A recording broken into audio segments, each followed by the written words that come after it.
Olá pessoal, tudo bem?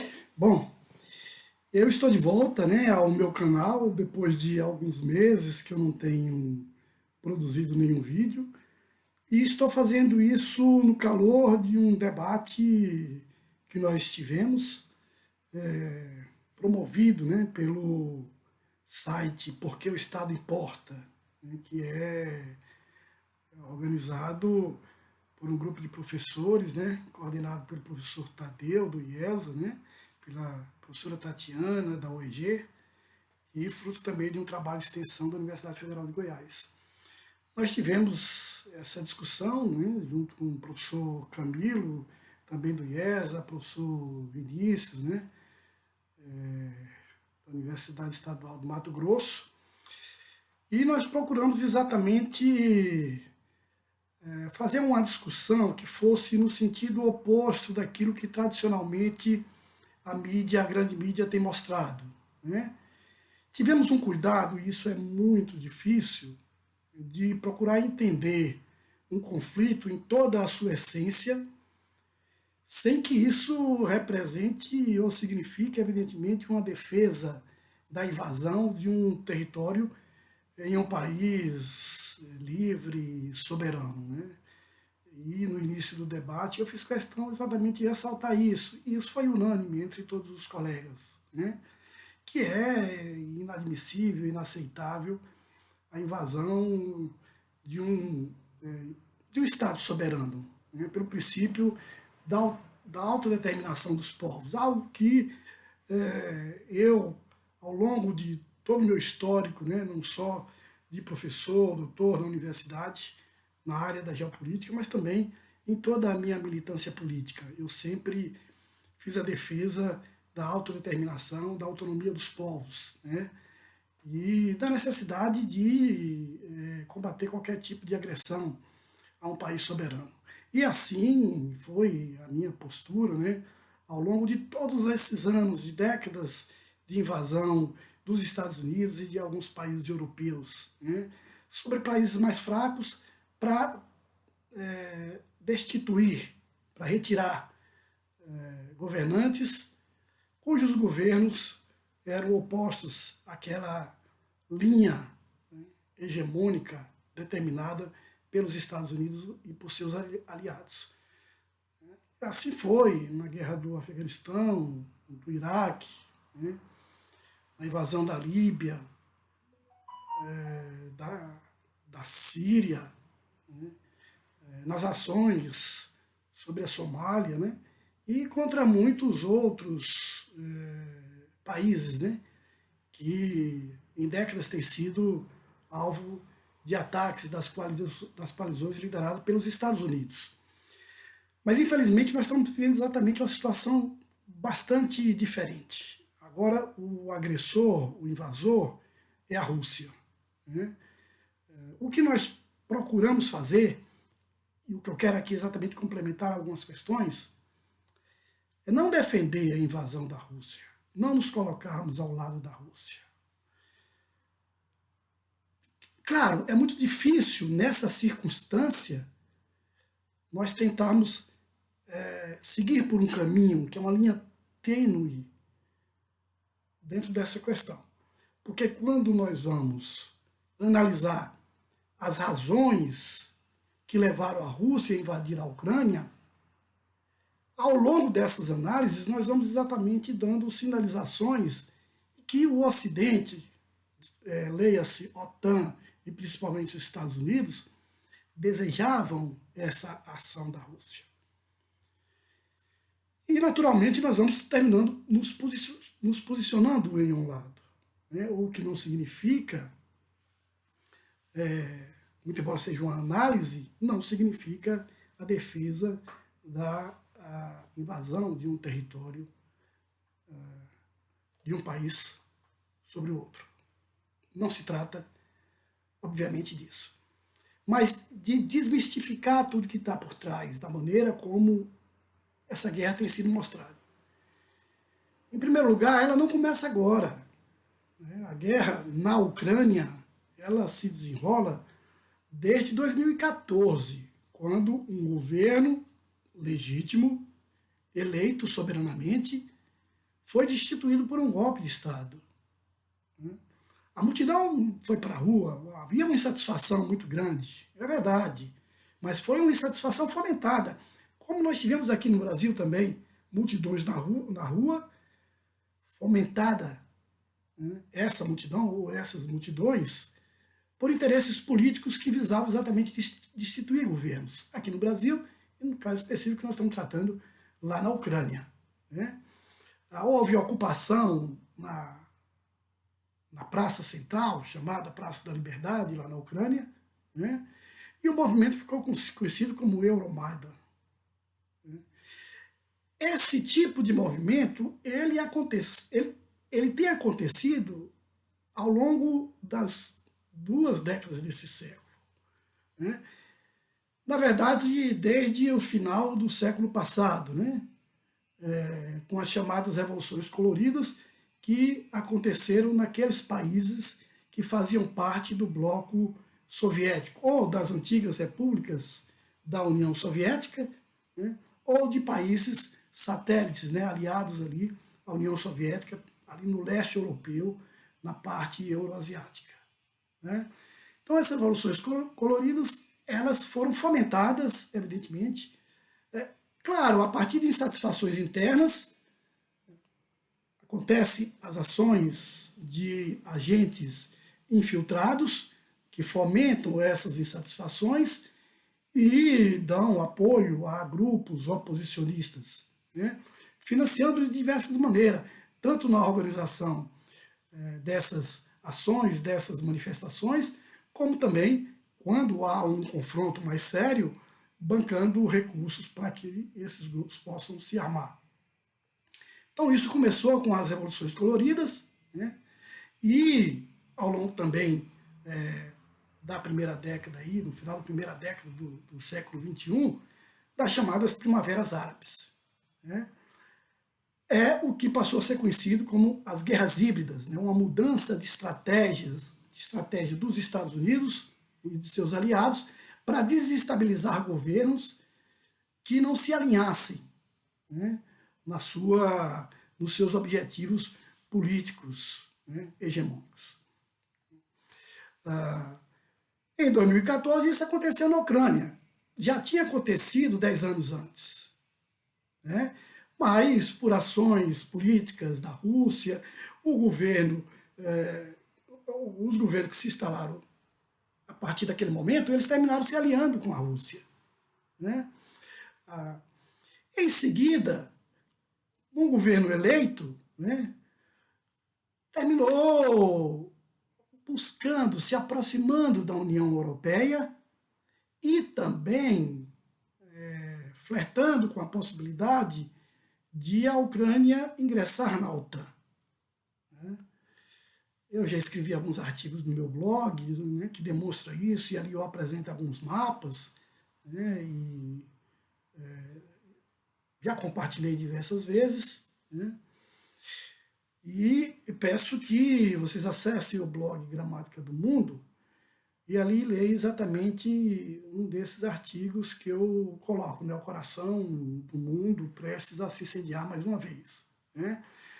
Que eu parto exatamente da teoria do Heartland, né, do Halford Mackinder, que eu vou tentar falar um pouco rapidamente sobre isso depois, mas que eu deixei também claro no debate que nós fizemos.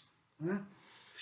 Essa aproximação do governo ucraniano, ali por volta de 2014, da Europa, levou a uma mexida no xadrez e a uma proximidade também com a Rússia. E houve uma espécie de disputa entre a Europa e a Rússia para saber quem fazia mais concessões à Ucrânia. E dessa forma, levasse o governo a fazer uma opção. Por um lado, para a Rússia, desde sempre é inaceitável que a Ucrânia venha a fazer parte, não propriamente do bloco europeu, mas principalmente de ingressar na OTAN. Dentre as concessões feitas, ou aquilo que era sugerido à Ucrânia naquele momento, a Rússia deu garantias maiores para a Ucrânia. E esse governo terminou, então, se aproximando da Rússia. É nesse momento que acontece exatamente ações no sentido de impedir que o governo ucraniano tivesse em contato portanto, com a Rússia, fosse aliado da Rússia. Só um minuto. Desligar aqui e prosseguir. Não vou fazer nenhuma edição, perfeito? Então eu vou silenciar aqui para que não nos incomode mais uma vez. Né? Pois bem, o Euromaidan significou exatamente um levante popular, né? Um levante popular apoiado pelas forças europeias, né? Que tinha interesse da Ucrânia na OTAN e principalmente pelos Estados Unidos. A ação da Embaixada dos Estados Unidos foi muito forte naquele momento de apoio a essas ações. Né? E a Ucrânia ela tem um histórico que vem exatamente da Segunda Guerra Mundial, porque ela ficou dividida no apoio à Alemanha nazista e à União Soviética, praticamente no meio. Né? Então, ali tem o rio Dnieper, que separa uma parte ocidental, digamos assim, da parte oriental, e para a parte ocidental foi majoritariamente favorável à Alemanha nazista.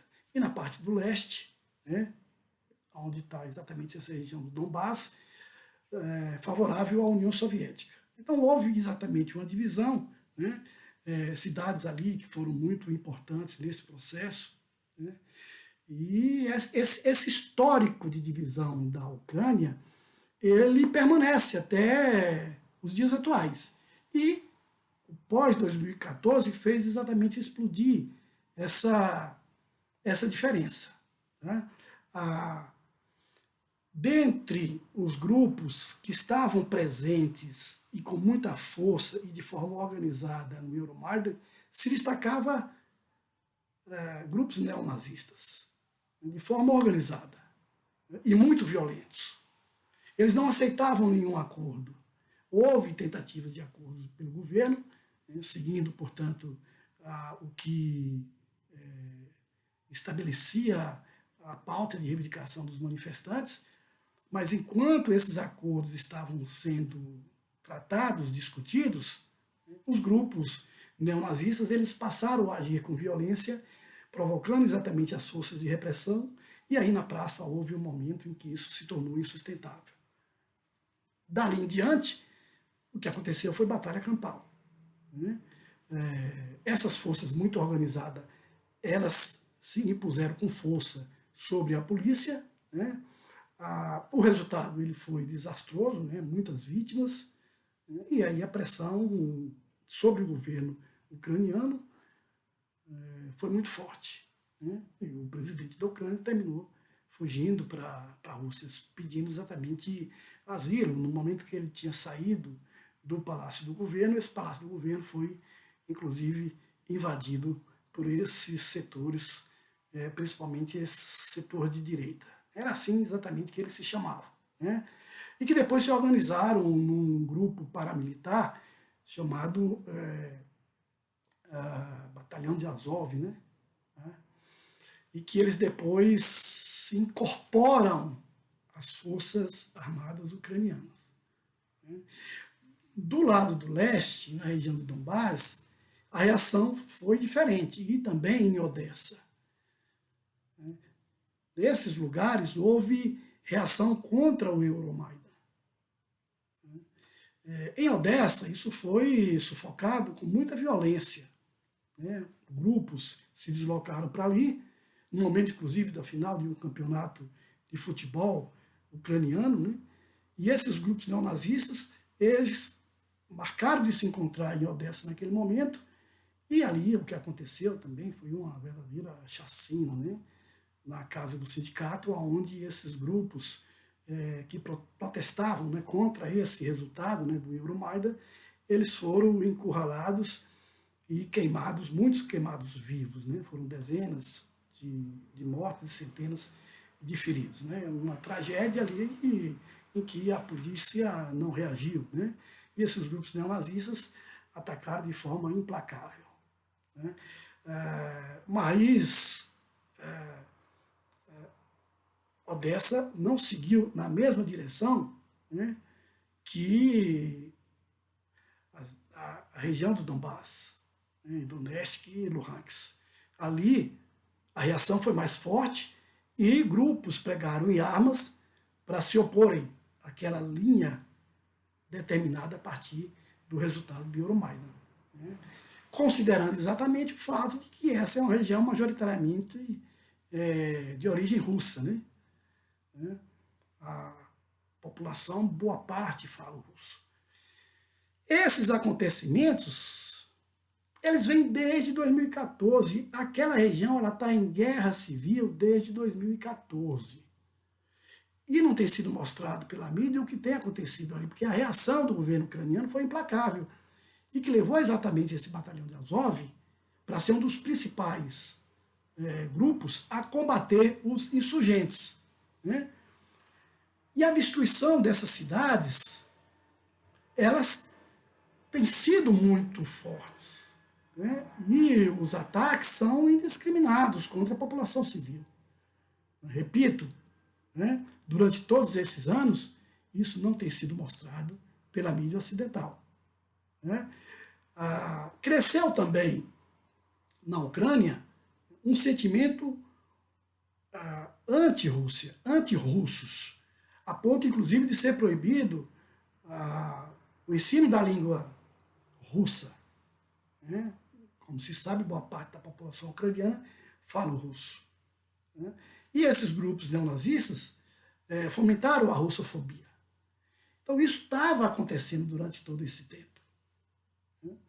Quando acontece o cerco, né, o deslocamento de tropas para a fronteira ucraniana no final do ano passado, isso já era uma forma de pressão do governo Putin, né, para que o Ocidente barrasse essas ações e na tentativa de impedir que a Ucrânia entrasse na OTAN. Eu pulei uma parte que em 2014, como reação a tudo aquilo que estava acontecendo, a Rússia anexou a Crimeia. A Crimeia, cuja população também é majoritariamente russa, e fizeram também um plebiscito para saber se a população desejaria fazer parte da Rússia, né? Mais de 90% foi favorável a Crimeia ser anexada pela Rússia. Mas isso aconteceria, eu creio, independente disso, porque a Crimeia está numa posição estratégica no Mar Negro, né, quase ali próximo à passagem para o Mar de Azov, né, e próximo a um porto, que é o porto de Sebastopol. Então, ali é a passagem, praticamente a única passagem que a Rússia tem para chegar até o Mediterrâneo, passando pelo Estreito de Bósforo, ali na Turquia. Daí exatamente a preocupação estratégica em ter o controle, né, desse porto, da Península da Crimeia e do tráfico do Mar Negro. Então é importante que a gente olhe o mapa para ter a compreensão do que nós estamos falando, né, estrategicamente. Né? Então, quando aconteceu o cerco, o deslocamento de tropas, que vem, o Putin veio fazendo isso sucessivamente por meses, ao mesmo tempo em que se estabeleciam mesas de negociações com os Estados Unidos, com a OTAN e com alguns países tentando também intermediar essas tratativas, né, como aconteceram no caso principalmente no caso da França, né? A Inglaterra também tentou fazer isso, mas a Inglaterra é absolutamente suspeita, né, pela relação umbilical que tem com os Estados Unidos e por ter também um presidente, um governo absolutamente desgastado, que estava em baixa. Aliás, a guerra para o governo inglês chegou bem a calhar, no momento certo, assim como para o Biden, né? Mas a Ucrânia ela é importante também para o Ocidente, pelo cerco que já se faz desde a década de 90, né, com os países fronteiriços ali, antigas repúblicas soviéticas, né, e países que faziam parte, inclusive do Pacto de Varsóvia, sendo incorporados pela OTAN, né? E o cerco praticamente se fecharia com a Ucrânia, né? Com a Ucrânia entrando na OTAN. Então ali nós teríamos um cerco, algo que é tentado desde a Primeira Guerra Mundial, né? Chamado cordão sanitário, que se fez, né, logo depois da Primeira Guerra, para cercar ali o que viria a ser depois da União Soviética, né? E depois, com a Guerra Fria, né, com a política de contenção, com a estratégia de contenção que os Estados Unidos e a OTAN faz, primeiro a partir da teoria elaborada por Nicholas Spykman, né, um holandês naturalizado estadunidense, né, que elabora a teoria do Rhineland, né, para se, digamos, não se contrapor, né, para acrescentar ao Heartland, ou dizer, como Mackinder diz, que quem controla o Heartland controla a Europa Oriental, controlando a Europa Oriental, controlaria o mundo. Nicholas Spykman vai dizer diferente. A partir dos estudos de Mackinder, ele vai dizer, não, quem controla o mundo é quem controla exatamente as franjas, né, que ele vai chamar de Rhineland, né, que vai da África, pega a África, a Europa e o Oriente Médio. Então, controlando o Rhineland, quem controlasse o Rhineland conteria o Heartland e dominaria o mundo. Essa teoria do Mackinder, depois, ela se torna um elemento básico, inserido em um artigo de um diplomata estadunidense chamado George Kennan, e aí a estratégia da contenção ela é posta em prática, e ela vai ser o elemento básico da Guerra Fria. Então a Guerra Fria ela se estabelece, a própria OTAN ela é fruto exatamente dessa política de contenção. Uma contenção que surge para impedir o avanço da União Soviética, naquela neurose que se cria do pós-guerra, né? E também impedir as ideias socialistas e comunistas de se disseminarem pela Europa, né? Acontece que a União Soviética ela é desfeita em 1991, depois da crise, né, daquele bloco socialista. Ela deixa de existir. Teoricamente, a OTAN perderia a sua funcionalidade, que era conter a União Soviética, na medida que a União Soviética ela deixa de existir, né? E muitos daqueles países que faziam parte do bloco soviético, eles passam por transformações de seus governos, né? E a partir daí muitos deles, inclusive, se alinham ao Ocidente, né? No momento de uma Rússia, né, da Federação dos Estados Russos, que estava exatamente em decadência, né, sendo inclusive governado por um elemento muito fraco, muito frágil, uma espécie de marionete do Ocidente, que foi Boris Yeltsin, né?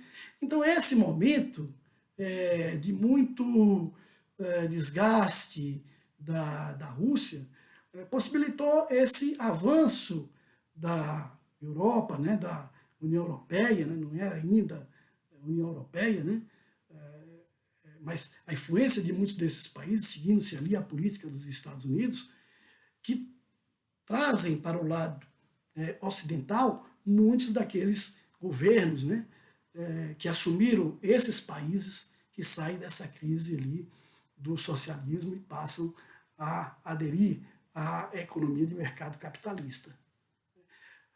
Portanto, teoricamente, a OTAN, dentro daqueles pressupostos que levou à sua constituição, ela não faria mais sentido.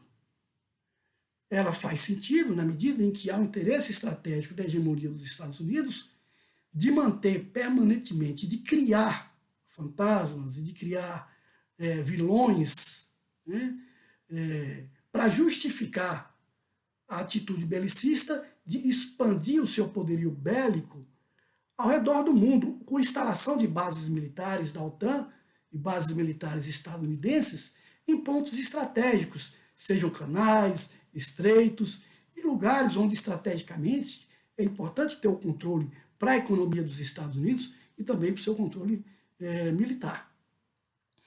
E é exatamente por essa razão que aconteceu aquela reação, né? Quando houve a tentativa, né, do governo de Khrushchev de instalar bases nucleares em Cuba, que gerou uma reação muito forte, quase que a iminência de uma terceira guerra. Isso está muito bem detalhado, né, no filme 13 Dias que Abalaram o Mundo. Né?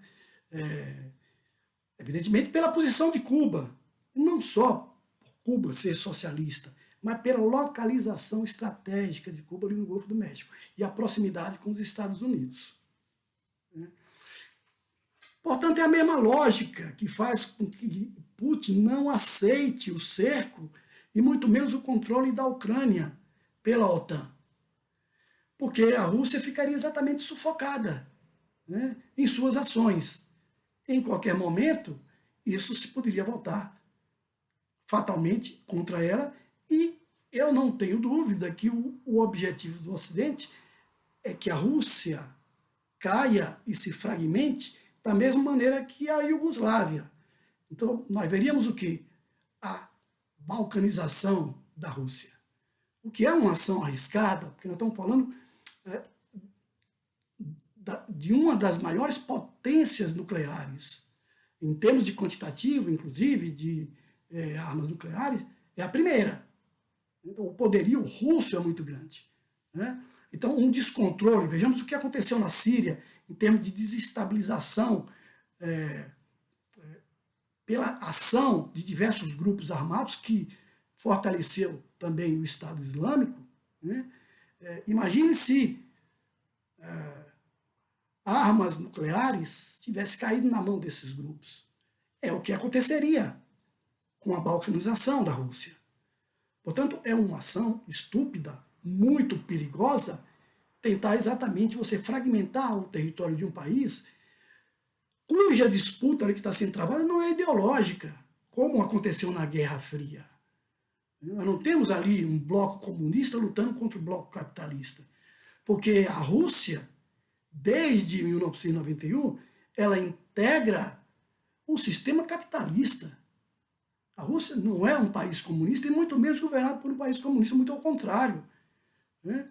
A Rússia é governada por um político conservador, que tem ao seu lado os oligarcas que se beneficiaram com a fragmentação da União Soviética e que ganharam muito dinheiro naquele processo de privatização de muitas estatais estratégicas ali da Rússia. Portanto, não se entende por quais razões os Estados Unidos e a OTAN insistem em colocar esse foco na Rússia como se estivesse tratando ainda da União Soviética e como se houvesse ali uma disputa ideológica. Há explicação para isso. O interesse bélico, a necessidade de manter a indústria bélica em pleno funcionamento. Essa é a principal razão. E nós vemos que as sanções que acontecem contra a Rússia e que aconteceram contra o Iraque, contra a Síria, contra a Líbia, né, contra todos os países que se insurgem ou que são atacados, essas sanções, muito recurso, eles são quase que praticamente objetos de saques de bancos e de estados europeus e dos Estados Unidos. Esses recursos não voltam mais para os países depois que esses conflitos acabam.